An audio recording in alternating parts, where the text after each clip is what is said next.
मंच पर आसीन मेरे मालिक गुरु भगवान एवं माँ जी के चरणों में मेरा शत शत नमन। भाइयों, मास्टर साहब हमारे बोल रहे थे, भजन गा रहे थे, मैली चादर ओढ़ के कैसे द्वार तुम्हारे आऊं। और अब मैं सब कुछ हार चुका और क्या हार चढ़ाऊं, अंतिम लाइन थी। आप अपने दिल पर हाथ रख कर सोचिएगा, सभी के लिए, क्या हम लोग सब कुछ हार के परमात्मा के द्वार पर आए हैं? नहीं आए। हम लोग अभी कुछ भी हार कर परमात्मा के द्वार पर आए ही नहीं, और उस अभिलाषा से हम परमात्मा से न मांग रहे न पुकार रहे। जिस दिन हार दिया सब कुछ, उस दिन परमात्मा से पुकारने की छोड़ो, मांगने की छोड़ो, कोई जरूरत ही नहीं पड़ेगी। हारना क्या है? अभी मास्टर साहब बोल रहे थे, सत्संग में आने के बाद जीने का तरीका बदल जाना चाहिए, आपका चाल चरित्र बदल जाना चाहिए। वो हारना होता है। हमारा अभिमान हार जाना चाहिए। हम लोग ऐसा कुछ नहीं, कुछ भी नहीं, तुम्हारा क्या मेरा भी नहीं। कारण ये है, जिस दिन हार गए परमात्मा के सामने, फिर परमात्मा से ना कुछ मांगने की आवश्यकता है, ना परमात्मा से मिलने की आवश्यकता होगी। मैं उदाहरण दे रहा हूं आपको। मान लो आपके जीवन की कोई बहुमूल्य चीज है, बहुत कीमती चीज है, तो आपसे खो जाए, घर में रख के भूल जाए, आप यकीन मानिएगा आपका मन परमात्मा के आगे एक आध बार जाकर कहोगे तो सही कि भाई ढूंढवा दे, दिलवा दे, मिलवा दे, पर मन ढूंढने में ही रहेगा कि ढूंढ लूं मुझे ही मिलेगा। हमें भरोसा ही नहीं कि परमात्मा ढूंढवाने के लिए आएगा, है ना। जिस दिन ऐसा हो गया, आप यकीन मानिए जीवन जीने का मजा आ जाएगा। अत्यंत उत्तम उसकी दशा और दिशा हो जाएगी। बहुत सुंदर है। मैं बार बार इस तरह जो आप लोगों के पिंच करता हूं, जो आप लोगों को मैं इस तरह का कहता हूं, बोलता हूं, उसका केवल उद्देश्य मेरा एक ही है। कहते हैं कभी ना कभी तो भनक पड़ेगी राम, कभी ना कभी तो आपके मन रूपी दर्पण पर एक कष्ट का भेद होगा कि हमारे अवगुणों को हमारे गुरु भगवान जानते हैं और वो मेरे द्वारा कहलवा रहे हैं। पर मैं इतना मूर्ख प्राणी हूं कि इस कान से सुना, घर को निकाल, यहां तक आने भी नहीं देता। यहीं पर्दा लगा रखा है कि गुरुजी की बात बस यहीं तक ही सीमित, यहां से अंदर घुसने नहीं देनी। कब तक लगा रहेगा पर्दा? कब तक लगा रहेगा? एक ना एक दिन मेरे मालिक की वाणी उस अभिमान रूपी पर्दे को भेद कर आपके मन के दर्पण पर पहुंच जाएगी। यही मेरी इच्छा है। इसीलिए आप देखो, मैं थोड़ा सा तीखा बोलता हूं। मुझे कुछ लोग कहने लगे कि आप ऐसे बोलते हो। अब मैं अपनी बात कहता हूं। मैं आज अपनी बात हम सब लोगों के जीवन से शुरू करता हूं। देखिए, हमारा जो जीवन है, मुझको लगता है दो बात पर निर्भर करता है। एक बात है परमात्मा की कृपा और दूसरी बात है परमात्मा की इच्छा। जो काम हमारी इच्छाओं के अनुसार होता है,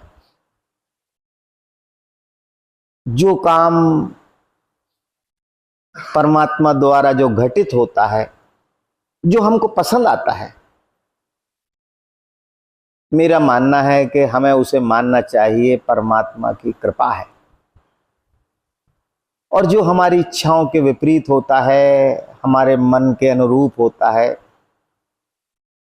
वही कष्ट देता है।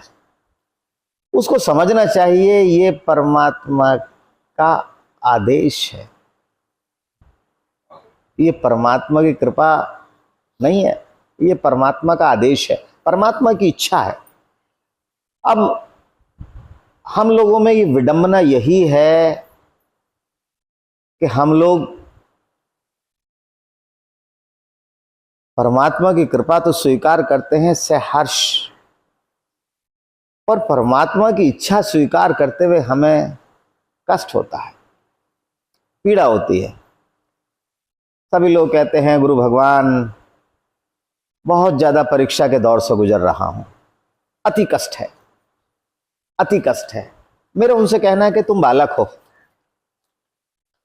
और बालक का स्वभाव, बालक का नेत्र बहुत छोटे हैं, बहुत नीचे हैं।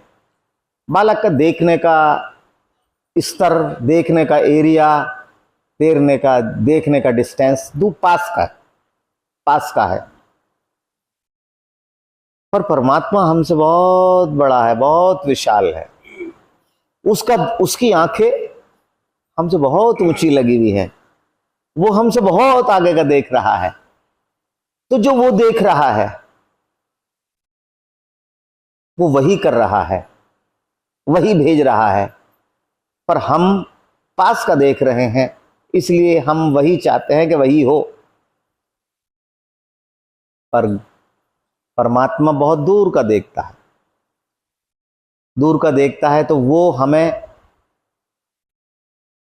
कुछ देता है अपनी इच्छा से, तो हमको पीड़ा होती है और हमारा मन भी उन बातों को आसानी से स्वीकार नहीं करता है। हम देखो, जो हमारे मन की काम होंगे, चाहे वो संसार के हों, चाहे वो आर्थिक हों, चाहे वो भौतिक हों, चाहे वो परमार्थ के हों, अगर हमारे मन को अच्छा लगने वाले होंगे तो हमें मन को खुशी पहुंचाएंगे, और अगर हमें हमारे मन के विपरीत होंगे तो हमें वो पीड़ा पहुंचाएंगे। मैं आपको उदाहरण देता हूं।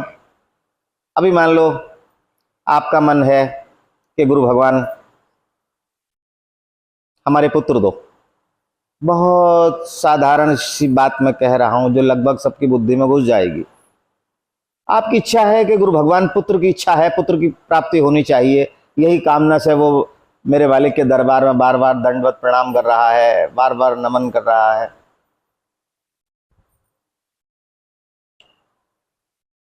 और मान लो मालिक को दिखाई दे रहा है कि इसके अगर ये पुत्र हो गया तो ये इसकी पिटाई करेगा धपाधप बड़ा होकर, बहू भी मारेगी। अंत में ये कहेगा गुरु भगवान इससे बढ़िया तो ना ही देते, लड़की दे देते, ना देते। बहुत आगे की सोच रहे हैं। हम छोटे हैं, हमारे नेत्र छोटे हैं, हम अपने मन की खुशी मांग रहे हैं, पर परमात्मा बहुत बड़ा है, नेत्र बहुत ऊपर लगे हुए हैं, बहुत आगे तक की देख रहा है। गुरु भगवान ने हमें दी लड़की।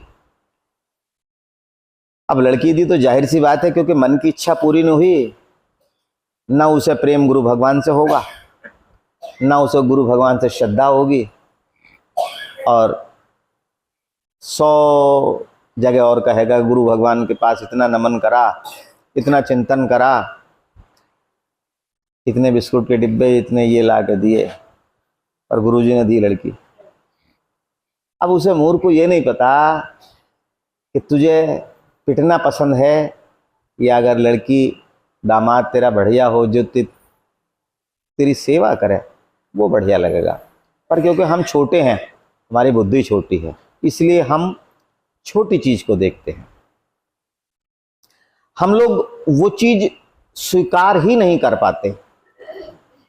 मैं आपको बताता हूं, देखो, क्योंकि वो परमात्मा की इच्छाओं के अनुसार हो रहा है, हम वो आसानी से स्वीकार नहीं करते। रामचरितमानस में भगवान शंकर ने मां पार्वती को बहुत समझाया कि ये मेरे इष्ट हैं, भगवान राम हैं, इनकी परीक्षा मत ले। ये जो तुम परीक्षा लेने जा रही हो, ये बढ़िया काम नहीं हो रहा। तुम इन्हें कुछ और समझ रही हो, पर मुझे पता है ये वो नहीं है जो तुम समझ रही हो। ये साधारण पुरुष नहीं है।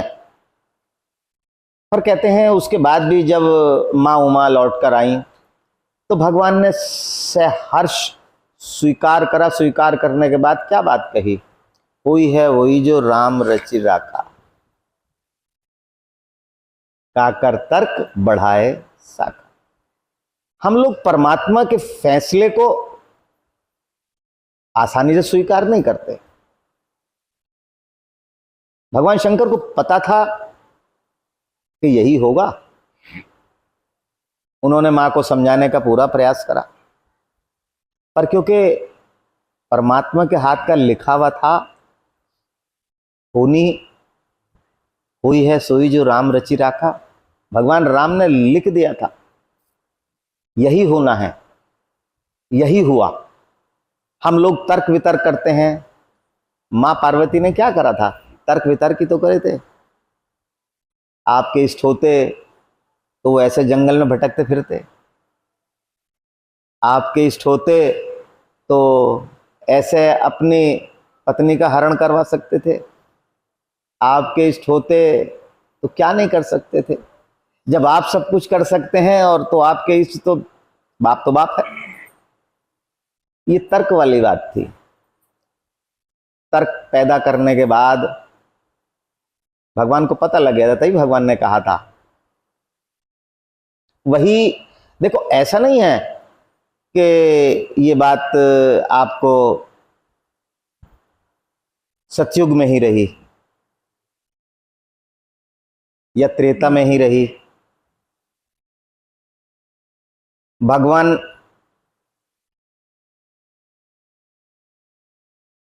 भगवान शिव ने सब कुछ जानने के बाद भी उन्हें सहर्ष स्वीकार करा।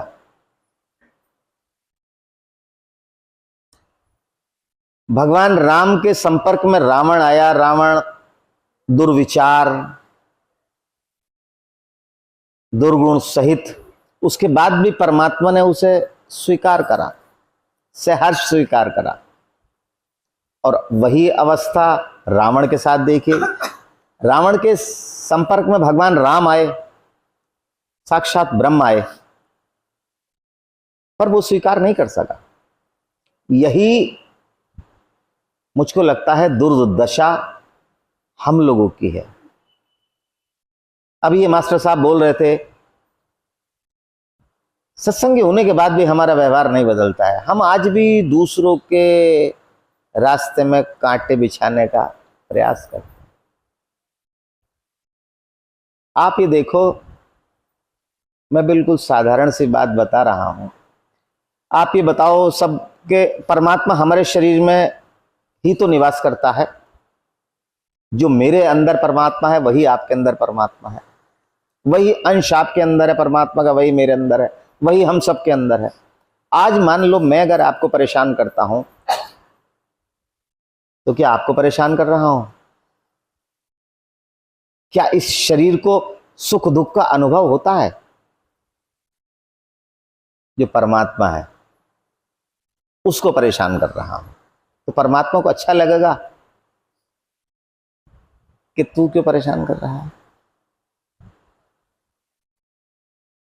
समस्या ये नहीं है। समस्या ये है कि हम बिल्कुल आसानी से परमात्मा का आदेश, परमात्मा के कहे हुए वचन स्वीकार नहीं कर पाते हैं। हम यही चाहते हैं कि वही सब कुछ हो जो हमारा मन चाहता है, जो हम चाहते हैं, जिसमें हमारा भला हो। और मुझको लगता है भला और बुरा, सुख और दुख केवल इस बुद्धि का खेल है, केवल इस बुद्धि का खेल है। अभी मान लो दोपहर के समय बादल बहुत तेज आ जाए, कैसा दिखने लगेगा कि अंधेरा हो गया। बुद्धि ने देखना शुरू करा अंधेरा, आंख समझ रही है कि अंधेरा हो गया, पर बुद्धि कह रही है अंधेरा नहीं हुआ। केवल हमारी बुद्धि का फर्क है, बुद्धि के सोच का फर्क है। और बुद्धि और सोच तब बदलती है जब हमारा मन, हमारा विश्वास या हमारे जो ये ज्ञानेंद्रियां हैं या हमारे जो ये भगवान के बने हुए नेत्र हैं, चक्षु हैं, इनको परमात्मा की वाणी सुनने को निरंतर मिलती रहे और वो वाणी कानों से निकल के हमारे मन में प्रवेश करती रहे, मन को साफ करती रहे। पर हम मालिक की वाणी को अपने मन तक पहुंचने ही नहीं देते, हम बीच में ही रोके रहते हैं। पर परमात्मा ये कहता है तो कितना भी कर ले, कितना भी कर ले, पर होगा वही जो मैं चाहूंगा। मैं एक प्रसंग से अपनी बात आपको बताता हूं। एक बार ऐसा हुआ, भगवान विष्णु गरुड़ पर बैठकर अपने विष्णु लोक जा रहे, तो रास्ते में उन्होंने देखा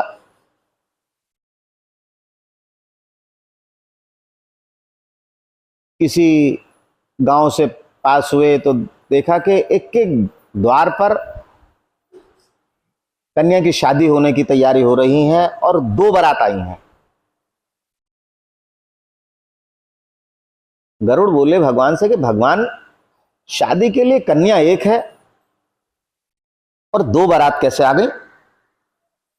कहते भगवान बोले कि एक बारात वो है जिसको बेटी के बाप ने बुलाया है, लड़का बेटी के बाप को पसंद है। और दूसरी बारात, बोले दूसरी बारात वो है जो बेटी की मां ने बुलाई है, बेटी की मां को लड़का पसंद है। तो बोले महाराज अलग अलग बारात आई हैं, अलग अलग वर हैं, अलग अलग जगह से आई हैं और एक ही कन्या के लिए आई हैं, कैसे होगा?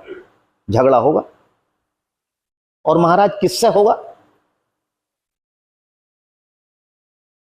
तो भगवान बोले कि जो इसकी मां ने, बेटी की मां ने जो पसंद करा है लड़का, उससे होगी। तो गुरु बोले भगवान अगर जो बेटे, जो बाप ने पसंद करा है लड़का, उससे? बोले उससे नहीं होगी। बोले कैसी बात करी भगवान? अगर वो लड़का पसंद कर ले और वो ज्यादा ताकतवर हो तो? बोले नहीं होने की। अब गरुड़ जी के मन में ये संदेह हुआ कि क्या भगवान की बात सच होगी? अब ये परखने के लिए गरुड़ भगवान को उनके लोक में छोड़ा और छोड़ने के बाद फौरन वहीं आ गए। बैठ के देखते रहे क्या हुआ क्या हुआ। अचानक ये हुआ, गरुड़ के दिमाग में बात आई कि आज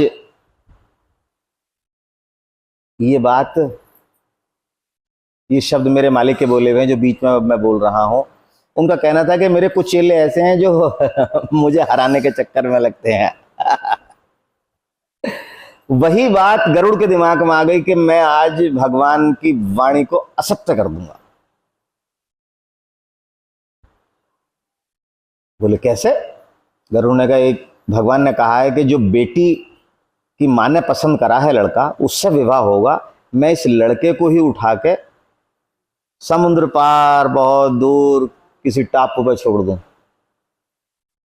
जिससे एक ही लड़का रहेगा, एक ही बारात रहेगी, उससे शादी होगी। उन्होंने साहब गरुड़ भगवान ने उस लड़के को उठाया जो बेटी की माँ के ने पसंद करा था, और अब वीरान टापू पे, अकेले टापू पे ले जाकर छोड़ दिया।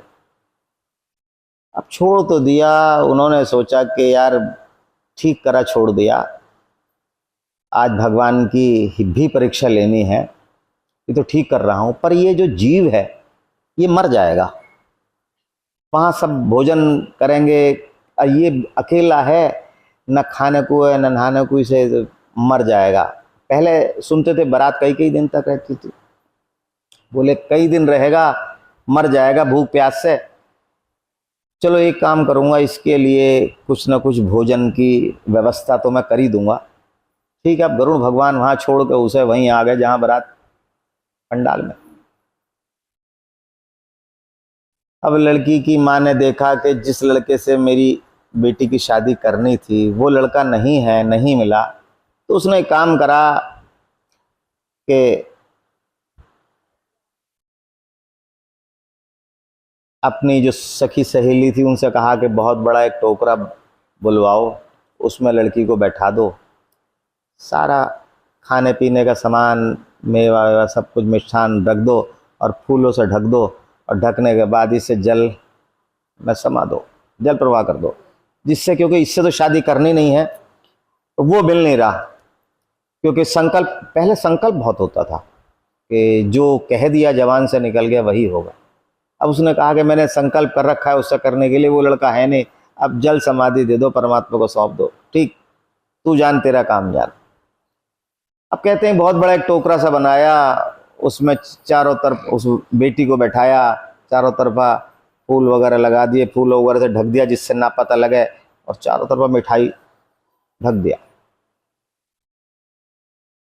अब गरुड़ भगवान ने देखा कि यार उसे कुछ खाना पीना तो भेजना है, उन्होंने उस टोकरे को उठाया, उठा कर वहां ले जाकर रख दिया कि ले भाई तेरे खाने के लिए सामान, ये आ गया। आ गया, उसने खाने के लिए मिठाई हटाई, तो वहां सुंदर कन्या निकली, कहते हैं वहां विवाह हो गया। अब गरुड़ भगवान अपना सिर छेते, ये क्या हुआ, ये मुझसे, मैं ही परीक्षा ले रहा था और मैंने ही ये नकल करवा दी, तो मामला गड़बड़ा गया। अब कहते हैं भगवान ऊपर से बैठे देख रहे, सारा काम हो गया, गरुड़ भगवान पहुंचे भगवान के लोक में। भगवान बोले कि भाई मैं परीक्षा में पास हुआ या फेल। कहते हैं बड़े लज्जित हुए। तब भगवान ने कहा कि देखो, तुम चाहे कितना भी प्रयास कर लो, तुम चाहते हो कि हमारा ही भला हो, हमारे ही इच्छाओं के अनुसार, तुम्हारी ही इच्छाओं के अनुसार मैं चलूं, चाहते तुम वो हो, पर वो ये जरूरी नहीं है कि मैं तुम्हारी इच्छाओं के अनुसार चलूं। तुम मेरी इच्छाओं के अधीन हो, मैं तुम्हारी इच्छाओं के अधीन नहीं हूं। फिर उन्होंने कहा कि मैं कुछ, कभी कभी मैं भक्त की इच्छाओं के अधीन भी रहता हूं, पर वो उस भक्त की इच्छाओं के अधीन रहता हूं जिसका समर्पण, पूर्ण विश्वास, पूर्ण श्रद्धा मेरे पर है। अब हमारी, आप देखिएगा, न पूर्ण श्रद्धा रह पाती है, न पूर्ण विश्वास रह पाता है, ना हमारी अपने इष्ट में निष्ठा रह पाती है, न समर्पण रह पाता है। और हम लोग जिस तरह गरुड़ भगवान ने परीक्षा ली, उस तरह हम लोग भी परीक्षा अपने इष्ट की लेने की बार बार कोशिश करते हैं, है ना। पर ताली है, ताली, तो परीक्षा लेने का प्रयास करते हैं, पर मेरा मालिक उसके बाद भी हमारी सुनता है। कोई कहता है चल कोई बात नहीं, परीक्षा तो ले रहा है, ले ले। कब तक परीक्षा लेगा मेरी? 1 2 3 4 जितनी चाहे उतनी परीक्षा ले ले, पर मेरे बच्चे मैं तेरा साथ नहीं छोड़ूंगा। कहते हैं ना कि पूत कपूत हो सकता है पर माता कुमाता नहीं हो सकता। बच्चा कैसा भी हो पर उसका माँ बाप अपनी कृपा भरा हाथ उसके सिर से कभी नहीं हटाते। अभी आप देखो, कोई चोर डाकू होते हैं, पुलिस एनकाउंटर करती है, उसके बाद भी माँ बाप स्वीकार करते हैं। पूरा समाज उसे बड़ी घृणित दृष्टि से देखता है, पर उसके माँ बाप उसको सहर्ष स्वीकार करते हैं। और वही वेदना, वही कष्ट उनके मन में पीड़ा होती है। जितना कष्ट एक सज्जन बच्चे के लिए होता है, वही कष्ट और पीड़ा उस दुर्जन के लिए भी होता है। तो हम अगर अपने इष्ट से वो करवाना चाह रहे हैं जो हम चाहते हैं, उसके लिए हमारा बदलना, हमारे अंदर बदलाव अत्यंत आवश्यक है, अत्यंत आवश्यक है। अब देखिए, अभी मैं उदाहरण दे रहा हूं, अलका को शुगर है, शुगर की गोली तो खाए ना, क्या शुगर डाउन हो जाएगी? अब वो हम कहते हैं ना शुगर डाउन हो जा, डाउन हो जा, डाउन हो जा, हो जाएगी? नहीं होने की ना, और बढ़ती रहेगी। हम परमात्मा की गोली तो नहीं खा रहे, परमात्मा जो औषधि दे रहा है हमें, वो तो हम खाना ही नहीं चाह रहे। बच्चा, उसकी माँ जबरदस्ती हाथ पैर भींच के मुंह में चम्मच बाढ़ती है तब खाता है जबरदस्ती, ठीक है। हम वो काम भी करना नहीं चाह रहे, पर चाहते हैं कि हम स्वस्थ हो जाएं, हमारी शुगर डाउन हो जाए। क्या संभव है? असंभव है। जब तक हमारे द्वारा कर्म नहीं होने का है, परमात्मा का चिंतन नहीं होने का है, तब तक आप यकीन मानिए न हमारी दशा और न हमारी दिशा में कोई परिवर्तन नहीं आने का। और जिस दिन हमने परमात्मा से जानकारी कर ली, दोस्ती कर ली, उस दिन आप यकीन मानिएगा कि आपकी दशा और दिशा दोनों बदल जाएंगी। मैं बार बार उदाहरण देता हूं। मान लो आपकी मित्रता किसी डीएम से हो जाए, आप 100 आदमी में बैठे हो, बड़े हंस के कहोगे, बड़े अभिमान से कहोगे, तू क्या जाने, तेरे भाई की दोस्ती डीएम से है, जो कह दूं वो हो जा। दशा और दिशा दोनों बदल गई। कब बदली? जब आपकी मित्रता डीएम से हो गई। आप मित्रता करना चाह ही नहीं रहे, आप परमात्मा के सम्मुख बैठना चाह ही नहीं रहे। और जो बैठ रहे हैं, आप यकीन मानिए, जो बैठ रहे हैं, परमात्मा सब कुछ दे रहा है, वो देने के लिए ही बैठा है। आज भी वो देने के लिए बैठे हैं। क्या हम लेने के लिए बैठे हैं? क्या हम लेने योग्य हैं? क्या हम सुपात्र हैं? ये आकलन अपना आपको अपने आप से ही करना है। आप कितने कितने दिनों से आते हो? आपने आज तक कोई दुर्गुण छोड़ा? कोई एक व्यसन बता दो, चाहे वो महिला हो या पुरुष हो, कोई एक छोड़ा हो तो बताओ। जैसे पहले थे वैसे ही हैं। उसके बाद आप लोग बहुत लोगों के मुख से ही सुनते होंगे, पता नहीं साहब 30 साल हो गए, जैसे गोबर थे वैसे ही गोबर आ गया। ये मैं अपनी शब्दों में कहता हूं। कारण यह है कि तुम्हारे अंदर बदलाव ही नहीं आया। अगर वही गोबर अगर जो लीप दिया जाता, कितना सुगंध फैलाता, कितना लोगों को अच्छा लगता। हम लोग बदलना ही नहीं चाह रहे, हम लोग चाहते ही नहीं बदल जाएं। हम लोग तो मैं कहूंगा कि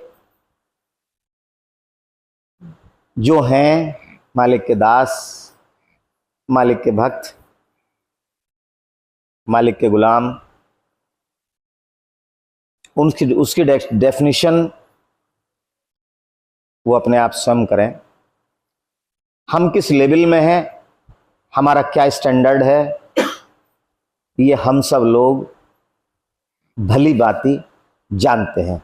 क्या हमारे अंदर व्यसन है, क्या हम पूजा करते हैं, क्या हम ध्यान में बैठते हैं। और अब जैसे मान लो कि आपके घर में कहाँ सोना रखा है, आपके अलावा कोई नहीं जानता। आपने कितनी चोरी करी है, आपके अलावा, परमात्मा के अलावा कोई नहीं जानता है। तो आप खुद जानते हैं, खुद परमात्मा के सम्मुख बैठो, अपने कष्टों से शमन करवाओ, परमात्मा से कहो कि आज से सारे अपराध समाप्त, मैं तेरे हवाले। मेरे मालिक के जमाने में उनका एक पास में आता था, मुस्लिम था।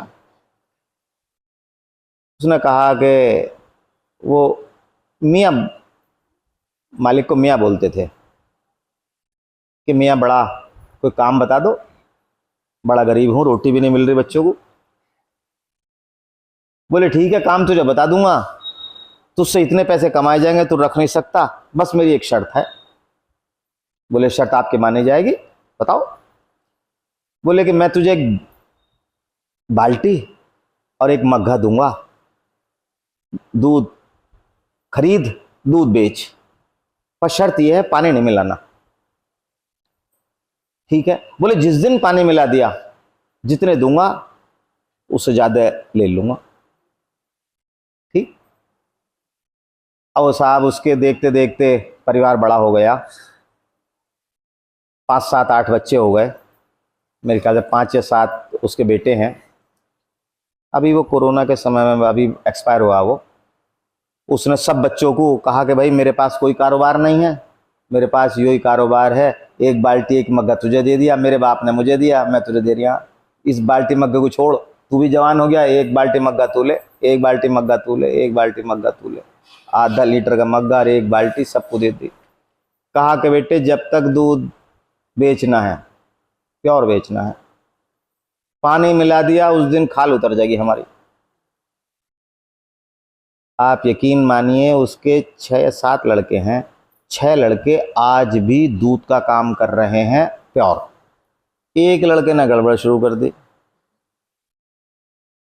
वो यहाँ कारखानों में छल्ले बीनता, ये छल्ले होते हैं ना रबड़ बैंड, वो इकट्ठे करके बेचता है। ये हाल है, बिल्कुल बिल्कुल वो हो गया औरान रोटी से। और 6 लड़के जो हैं उनके पास गाड़ियाँ हैं, अरे दूध के ही काम से। उन्होंने सोच रखा है, आता है मेरे पास उसका लड़का, तो वो उनसे कहता है कि वो मुझे वैजी कहता है कि वैजी मैं भी अपने लड़कों को एक बाल्टी की मग्गा खरीद के दूंगा। मैंने कहा भाई ये तो यो है कि लौकी की बेल लग रही, लौकी हो गई, इसी लौकी दूसरी लौकी बो दे, इस लौकी तीसरी वो लौकी, वही चली चली आ रही है। मैंने ठीक है, मालिक के बोले हुए शब्द हैं, स्वीकार करना चाहिए। वही मैं आपसे कह रहा हूं, उसने परिवर्तन करा ना, उसने बात मानी ना, आज तक सुखी है। क्या हम परिवर्तन करना चाह रहे हैं? हमने कोई भी दुर्गुण नहीं छोड़ा अपना, कोई भी नहीं छोड़ा। इसीलिए हम जो 10 साल पहले थे वो आज हैं, जो 40 साल पहले थे वो आज हैं। क्या है, मैं कह रहा हूं बिल्कुल टाइम किल हो रहा है, हमारे जीवन का वो बहुमूल्य समय गुजर रहा है जिसकी कीमती बहुत ज्यादा है। मेरा आपसे यही बार बार निवेदन है, यही आदेश है। देखिए परमात्मा की कृपा सब पर हो रही है। सूर्य निकलता है, सबके लिए निकलता है। कोई आंख बंद कर लेता है, कोई देर से सो कर उठता है, पर भोर ब्रह्म मुहूर्त सबके लिए होता है। ये दुर्गुण जो आप लोगों के अंदर है, ये मेरे अंदर भी था, पर मेरे मालिक ने, जो लोग मुझे जानते हैं, बहुत पहले से मेरे से संपर्क में हैं, मैं बड़ा विलासितापूर्ण जीवन व्यतीत करता था, पर जब से परमात्मा की कृपा हुई है, मेरा जीवन बिल्कुल ही बदल गया। मुझे स्वप्न में भी उम्मीद नहीं थी कि मैं इस तरह का हो जाऊंगा। आज मेरा वही नित्य सुबह ध्यान का समय है, चाहे घर में कुछ भी हो, कहीं आना हो जाना हो, वही समय हो गया, वही 4:30 बजे आँख खुलनी, 5:30 बजे तक ध्यान करना, फिर सो जाना। काम नहीं है तो सो जाना, ये नित्य है। और आप यकीन मानिएगा, जिन लोगों ने आज से मुझे 30 साल पहले देखा, मैं आज भी बिल्कुल वैसा ही हूँ। केवल मेरा बाल वाल जरूर सफ़ेद होने लगे, हो गए। ना मेरे अंदर कोई रोग है, ना मेरा शरीर मोटा हुआ, ना मेरा शरीर पतला हुआ। अब तो खैर वृद्धावस्था आने लगी, यही फ़र्क है। अन्यथा मालिक मेरे बोल के गए थे कि बेटे जितना परमात्मा का चिंतन करोगे, आप देखो आपके अंदर से सारे रोग, सारी जो ये शरीर है, ये रोग मुक्त हो जाएगी। उदाहरण उन्होंने मुझे दिया कि हम लोग जब सोते हैं तो हमारे शरीर की मरम्मत होती है। आप निद्रा में सोते हो, आप अगर ध्यान की निद्रा में सोओगे तो आपका जो शरीर है उसके अंदर तक की मरम्मत होती चली जाएगी, आप रोग मुक्त होते चले जाएंगे। बीमारी तो मुझे भी होनी चाहिए, और मैं सब कुछ खाता हूँ। जो मालिक बताएगा आइसक्रीम, बेहिसाब आइसक्रीम खाता हूँ, बेहिसाब कोल्ड ड्रिंक पीता हूँ। ठीक, ये क्या है? आपका कम से कम कोई ना कोई देखभाल करने वाला तो है आपकी। आप उससे जाकर कहोगे तो, आप उसकी क्लास में बैठोगे तो, आपको हम पे पढ़ना नहीं आता मता, याद करना नहीं आता मता, प्रार्थना नहीं आती मता, अब क्लास में तो बैठा। और तू क्लास में बस्ता उठा के बाहर खड़ा हो जा घंटा छोड़ के, तो तेरी अब अब्सेंट ही लगेगी प्रेजेंट की बजाय। कम से कम हम लोगों को ऐसी प्रेजेंट लगवानी चाहिए। मैं मानता हूँ बहुत लोगों को प्रार्थना याद नहीं है, कोई बात नहीं।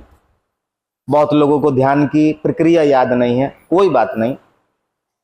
मैं कहता हूँ बहुत से लोगों को आंख बंद करके बैठने में दिक्कत होती है, कोई बात नहीं। अबे आंख खोल के मालिक के फोटो के आगे तो बैठ, देखता रहे। कुछ देर में आंखें दर्द करने लगेंगी, आंख बंद कर ले, आंख बंद कर ले, शुरू परमात्मा का खेल शुरू। तू ना बैठना चाहेगा, सुबह को कहेगा नींद आ रही बहुत बढ़िया, रात को कहेगा थक गया बहुत बढ़िया, गाय दूध आया हूँ, अरे मेरी गाय ने दूध दे रही, अरे मेरी मोटरसाइकिल पंचर, अरे मेरे, ये क्या है? आप यकीन मानिएगा, परमात्मा हमारे रास्ते में ये अवरोध पैदा कर रहा इसीलिए ही है कि तुझे अभी जन्म जन्म के बंधन में से मुक्त नहीं करना, इन विभिन्न प्रकार की योनियों से गुजारना है। इसीलिए तेरी बुद्धि, तेरा मन, तेरा विवेक क्षीण हो रहा है। अन्यथा आप देखो, मैं उदाहरण दे रहा हूं, थाने से कोई आदमी आ जाए और बिना पिटे और बिना गाली खाए, मालिक के दरबार से कोई चला जाए बिना कुछ लिए। बहुत आदमी ऐसे जो आ रहे हैं, जा रहे हैं, खा रहे हैं, पी रहे हैं, चल रही गाड़ी, ये क्या है? ये नहीं होना चाहिए। आप अपने जीवन का वो चीज दे रहे हो जो बिल्कुल अमूल्य है। मेरा आपसे बार बार निवेदन है, बार बार प्रार्थना है, बार बार आदेश है। मैं आग्रह इसलिए करता हूं क्योंकि कहीं ना कहीं दंडित मैं भी होऊंगा आपके चक्कर में। कहते हैं ना, उड़द के साथ धुन भी पिस गया, तो कहीं ना कुछ पनिशमेंट मुझे भी मिलेगी। इसीलिए मैं बार बार आपसे कहता हूं, आप परमात्मा के चिंतन में बैठिएगा, आप निरंतर बैठिएगा। और आप ये ना समझिएगा कि किसी को जानकारी हो रही है या नहीं हो रही है, पर परमात्मा को जानकारी हो रही है। बहुत ऐसे हैं जो मेरे साथ ध्यान में बैठते हैं, सुबह उठाने का प्रयास मेरा मालिक सबको करता है। कोई सोता रहता है, कोई उठ जाता है। ठीक है, अगली बार फिर परमात्मा के नाम की चर्चा होगी। ओम श्री गुरुवे नमः।